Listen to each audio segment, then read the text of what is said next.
como, por exemplo, quando os homens de Davi mataram os últimos gigantes, os últimos descendentes dos nefilins, assim chamados antes do dilúvio, que eram os filhos dos vigilantes, dos Benai Elohim, conforme Gênesis 6, os filhos de Deus, os filhos do céu, os filhos das estrelas, como mais de 1.500 culturas na face da terra os designam. Em Israel é que eles tinham esse nome de Benai Elohim, filhos de Elohim, do Deus plural, do Deus majestic. E fora de Israel, eles têm a mesma origem. Eles são filhos de deuses dos céus, que baixaram até os homens, e em mais de 1.500 culturas humanas, a mesma história de Gênesis 6 é repetida. Quando os seres das estrelas, como diziam os índios Hopi nos Estados Unidos, e eles diziam os seres das Pleiades, ou os seres de Orion, alguns davam até o nome da constelação, quando seres celestiais de poder incomparável com o poder humano tinham possuído e tinham se hibridizado com os filhos dos homens, com as mulheres, conforme exatamente a narrativa de Gênesis 6. Essa narrativa sobrevive, inclusive, ao dilúvio, que deveria ter liquidado tudo e todos, mas sobraram alguns. Como também nessas mais de 1.500 culturas da Terra, cada uma delas tem o seu Noé, com outro nome. Alguns sobreviveram em barcos, outros sobreviveram em grutas, em cavernas lacradas, calafetadas por dentro, até que a água baixasse e eles pudessem sair. Tem histórias variadas de sobreviventes do dilúvio espalhados pela face do planeta. É uma questão de antropologia, de ter interesse no conhecimento das culturas humanas. Mas em Israel eles são decorrência desses vigilantes, cuja expressão aparece no livro de Daniel, que é um livro que tem uma forte carga de natureza mesopotâmica, uma grande carga de natureza caldeia, de natureza medo, de natureza persa e de natureza grega, porque a presença grega já estava forte entre eles. E o que é que o livro de Enoque diz? Especialmente o livro dos gigantes, atribuído a Enoque, achado há não tanto tempo atrás, já na sequência dos achados de Qumran, dos manuscritos do Mar Morto, o livro dos gigantes.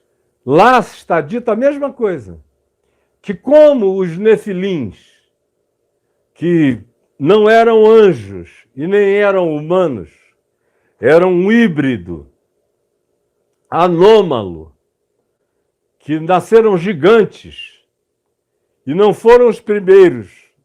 Eles foram os primeiros gigantes dessa cruza entre Benai Elohim, filhos das estrelas, ou como diria o Erich von Däniken, os astronautas celestiais, que hoje em dia ele já nem usa mais essa expressão, ele adotou a expressão dos povos do mundo, que são os filhos dos céus, os filhos das estrelas.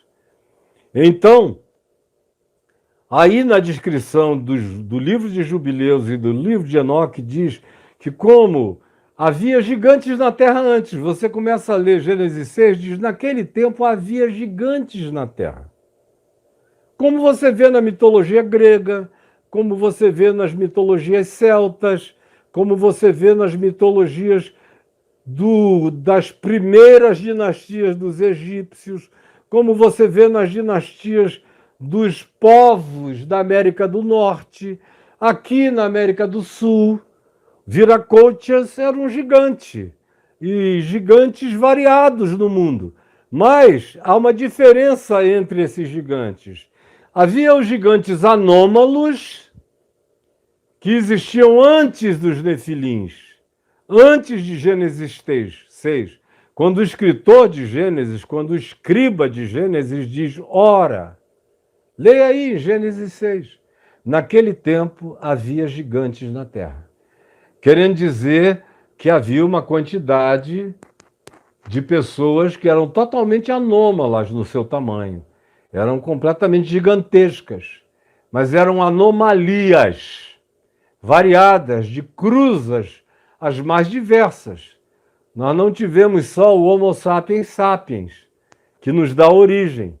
Nós tivemos outros humanoides na Terra, pelo menos 5 ou 6 tipos de humanoides na Terra que cruzaram entre si.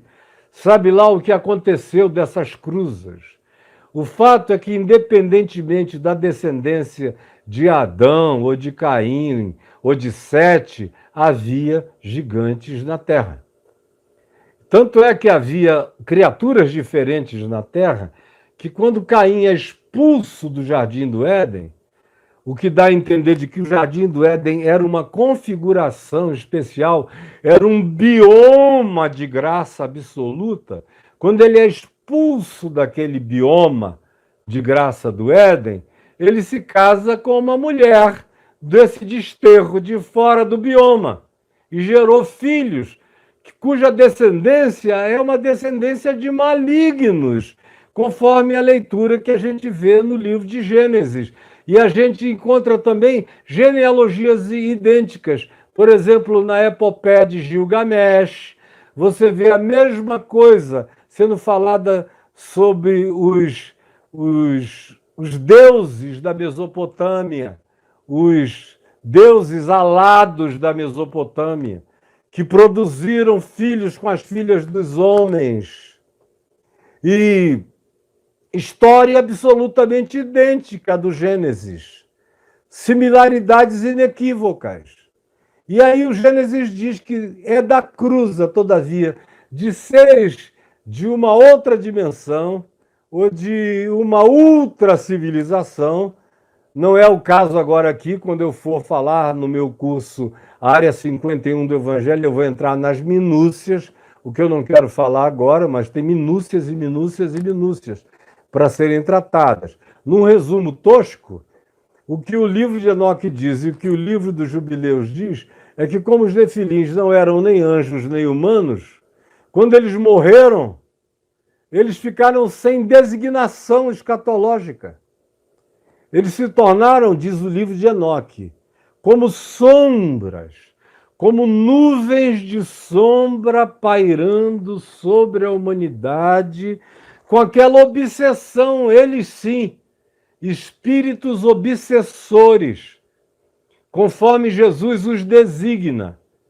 O espírito imundo, quando é expulso, Jesus disse, ele anda procurando morada, como era a obsessão dos Benai Elohim, que quiseram cruzar com as mulheres humanas, e como se tornou a obsessão, a patologia gigantesca dos nefilins, cruzando com mulheres humanas e gerando anomalias, perverteram não só os humanos, mas o texto de Gênesis diz que eles hibridizaram, criaram uma espécie de ilha do Dr. Monroe na Terra, com seres que foram alterados, fizeram experimentos genéticos horrorosos,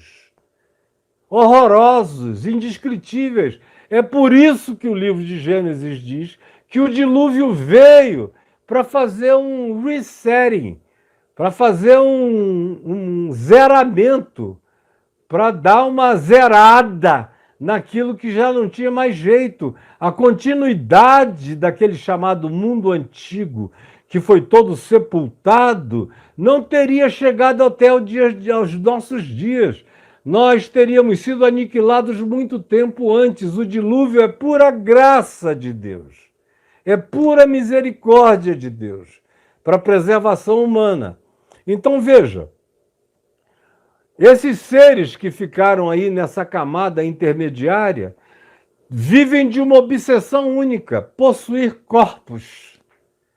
A obsessão por posse de corpos é tão grande que Jesus disse que eles andam por aí, procurando algum corpo vulnerável, disponível, frágil, debilitado, adoecido, para ver se encontra uma brecha de entrada. E quando eles não encontram, eles voltam, procurando o seu corpo original, onde eles fizeram desgraças e misérias na vida daquela pessoa por tantos anos. E chegando ali, encontrando um corpo que foi expulso de demônios, mas não foi cheio de Deus, não foi ocupado, como Jesus disse, pelo mais valente que é Jesus, o que garante a vida de uma pessoa que já foi vítima de espíritos imundos, o que garante dar segurança a ela ficar e ser ocupada pela presença de Jesus nela. Do mais valente me habitando, nada chega em mim, nem em ti, nem em ninguém. Aí Jesus diz, porém, chegando lá, encontrando aquela casa vazia, sem amor, sem Deus, sem esperança, sem fé, sem Jesus, sem coisa alguma, oca, com apenas o arranjozinho de uma vida que recuperou uma rotina básica, mas continua a mesma existência vazia, Jesus disse, então eles vão e procuram 7 outros espíritos piores do que ele e habitam aquela casa, e o segundo estado se torna pior do que o primeiro. Então, do ponto de vista dos contemporâneos de Jesus, quando você estiver lendo os evangelhos e vir Jesus dizer, espírito imundo, sai deste homem, fique sabendo que na mentalidade popular e até mesmo na mentalidade teológica de fariseus, de essênios, de monges do deserto, quem estava presente ali, ocupando como espírito maligno aquelas pessoas, eram os espíritos dos nefilins, seres perdidos, seres sem conexão, não pertenciam à dimensão celestial e não podiam se identificar como humanos, de modo que a obsessão dele é possuir corpos. É por essa razão que quando Jesus os expulsa do Gadareno, o que eles pediram? Não nos mandes para o abismo. Eles queriam o calor dos corpos. Manda-nos para a manada de porcos. E não é à toa, inclusive, que os porcos são alguns dos animais mais inteligentes desta criação e que têm um DNA extremamente semelhante com o dos humanos e que têm um coração que serve melhor a transplantes humanos do que o de qualquer outro animal. Pediram para entrar nos porcos e Jesus disse, ide. E por alguma razão de desconforto absoluto da manada de porcos, não aguentando aquela invasão de seres da perversidade que os porcos não tinham condição de processar, as pulsões que os invadiram nos milhares de porcos que eram, se jogaram de despenhadeiro abaixo no mar da Galileia e se afogaram. Então, quando você vir daqui para frente Jesus expulsando demônios, pense no contexto dos dias de Jesus.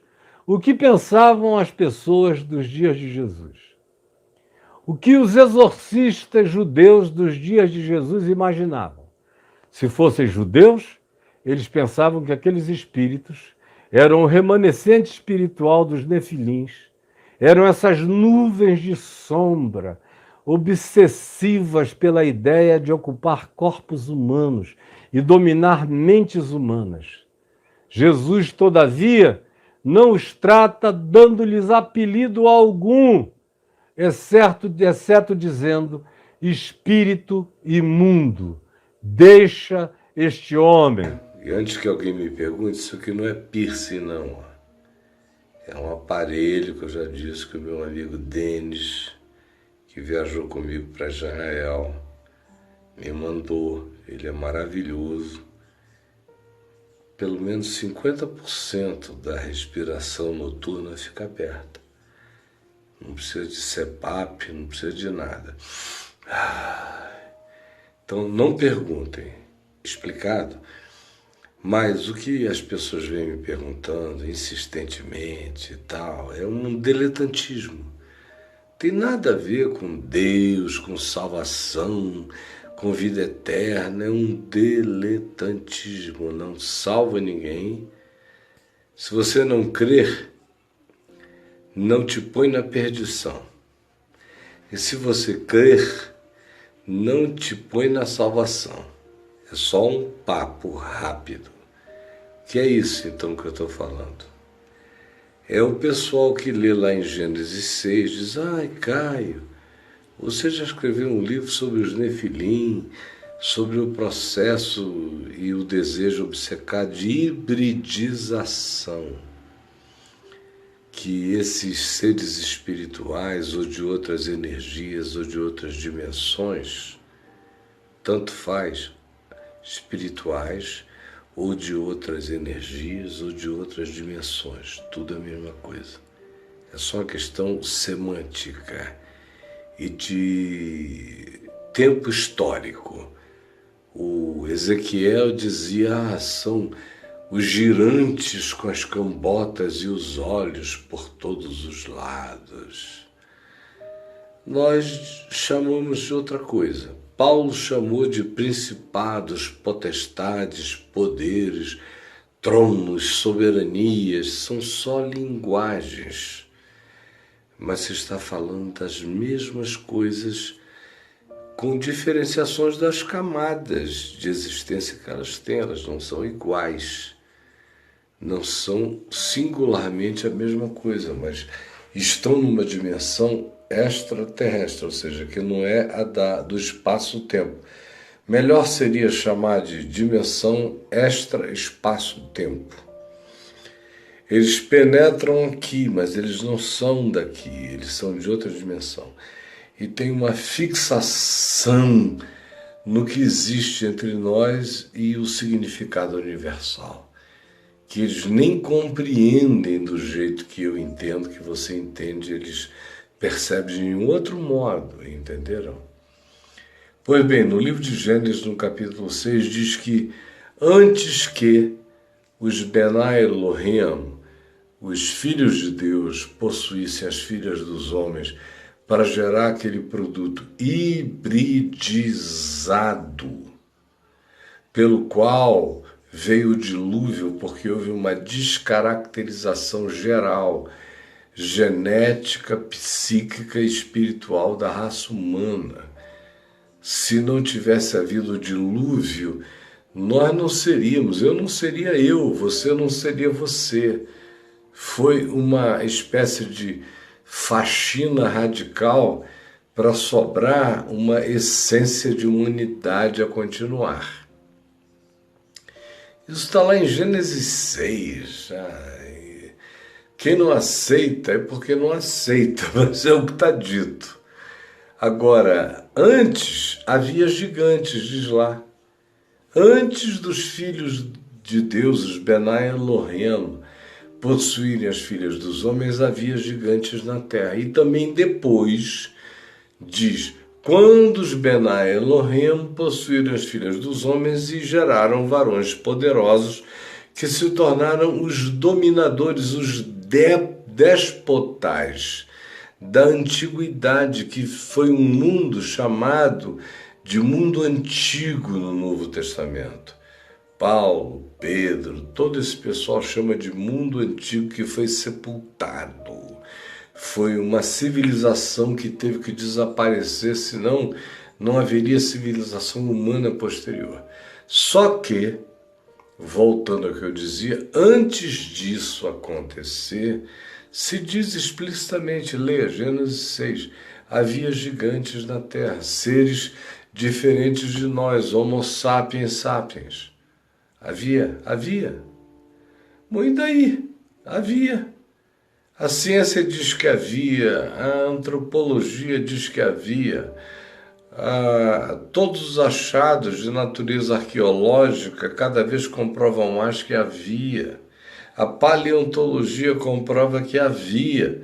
Ou seja, nós, Homo sapiens sapiens, que recebemos por uma graça inexplicável o dom e a consciência dessa inteligência primordial, convivemos durante um tempo com seres humanoides que não tinham a nossa capacidade espiritual e nem psíquica, mas que estavam presentes na Terra.